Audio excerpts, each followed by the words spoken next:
dali na. Kaon na tayo. Guys, walang dili-dili sa labas pa.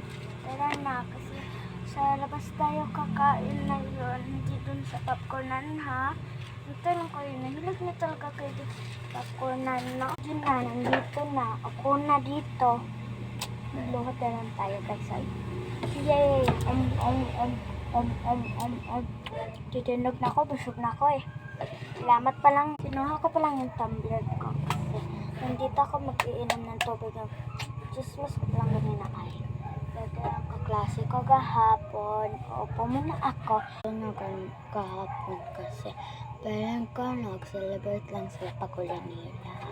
Wow, te. Alam mo talaga sa kaklase mo, te. Oo, syempre.